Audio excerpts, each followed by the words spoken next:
Premièrement, je suis étonné de la quantité et de la qualité de l'écoute, quantité des participants et qualité de l'écoute, mais une vraie qualité humaine. Ensuite, il y avait 3 points de vue qui étaient complémentaires mais complètement différents et ça s'est très bien agencé les uns avec les autres. On aurait l'impression qu'il y avait un vrai scénario qui était bien construit. Et moi, je peux dire que la qualité d'écoute m'intéresse parce que ça veut dire qu'en définitive, moi qui suis intéressé par l'homme par rapport aux techniques, je me dis, bon Dieu, il y avait des hommes qui étaient d'abord intéressés plutôt par la communication humaine et la communication sociale plutôt que par la performance des techniques. Et ça, on tient le bon bout. Voilà.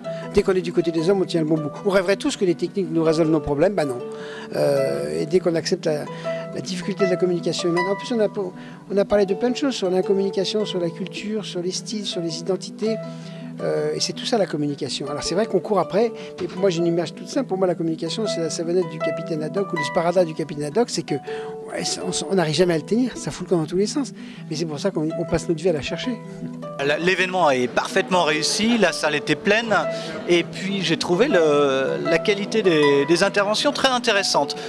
Je suis plutôt dans l'entreprise, je suis directeur marketing, on était tous là pour parler de la communication et on s'est rendu compte que finalement on se rejoignait, même si le vécu de chacun était très différent, on se rejoignait sur les points communs qui étaient de communiquer en vérité, en transparence, de comprendre qui était son interlocuteur et d'essayer de rentrer dans l'empathie avec son interlocuteur. Et ça, que ce soit pour un journaliste, pour un communicant dans l'entreprise, pour quelqu'un du marketing, c'est quelque chose qui résonne.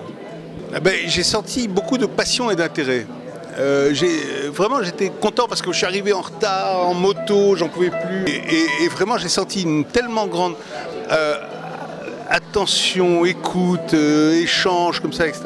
que j'ai trouvé ça tout à fait passionnant. Et je tiens à dire que l'animateur là, que vous avez, je ne sais pas son nom, vous voyez, j'en suis... Oui, il est très fort. Ah oui, parce qu'on était 3 types très différents sur l'estrade, et la façon dont il a synthétisé, il a relancé vers la salle, je trouvais ça très fort et voilà, donc j'ai passé un moment délicieux, formidable. Simplement, d'abord, la communication ne peut se faire qu'avec l'autre. Ça a bien été... et l'autre point qui était très important, c'est de comprendre l'autre. On ne peut pas communiquer si on n'est pas en capacité d'échanger. Ça, c'était un élément qui était assez majeur dans les échanges qu'il y a eu.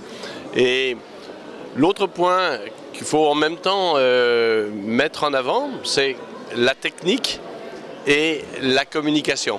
Et la technique n'est pas la communication. Ça, c'était un point fort. Écoutez, un bon moment, un très très bon moment. Je disais qu'on est convaincant lorsque l'on est convaincu. Je crois que les 3 intervenants étaient très convaincants. Donc, puis on se met en situation, on se dit que comment on fait soi-même pour communiquer, pour dialoguer. Je crois que je suis un petit peu plus moassienne en fait sur le fond. Donc voilà, ce sera ma façon de vous répondre. Enthousiasmée, d'une part par le show quand même auquel on a assisté, de la part de 2 intervenants au moins, et puis aussi par le fond de ce qui a été dit, parce qu'en fait... c'est l'homme qui prime et non pas les moyens de communication par lesquels on pourrait croire être submergé. Ils ne le sont pas, ils ont raison et c'était excellent.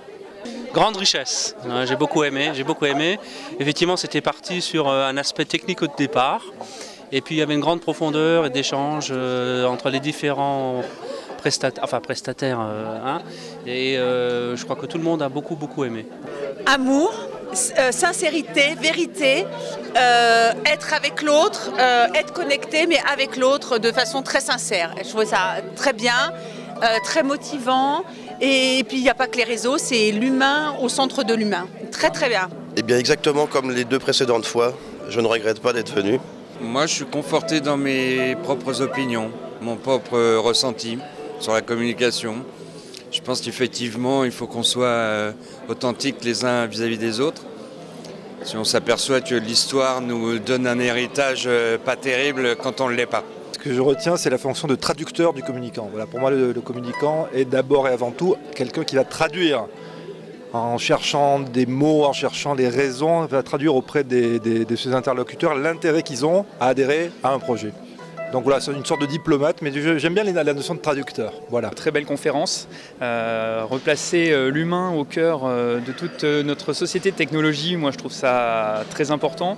Il y a beaucoup de choses très sincères qui ont été dites et voilà, c'est vraiment une conférence très intéressante et une thématique essentielle. Effectivement, bon, j'ai assisté à cette conférence qui était extraordinairement sympathique, c'est le cas de le dire. Les intervenants sont des gens pleins d'empathie, puisqu'on parlait d'empathie. Le sujet a été traité dans plus que sa globalité, puisque ça parlait de l'être humain, ça parlait de la chaleur, ça parlait des valeurs qu'on a tendance à oublier. Puisqu'on parle de la communication, on parle de la communication verbale, corporelle, c'est écrite, télévisuelle. Et c'est vraiment, bon, les 3 intervenants qui sont différents en fait dans leur domaine étaient excellents intervenants. Et on a eu, vraiment, on aurait pu rester plus même. Ce fut un grand plaisir de partage.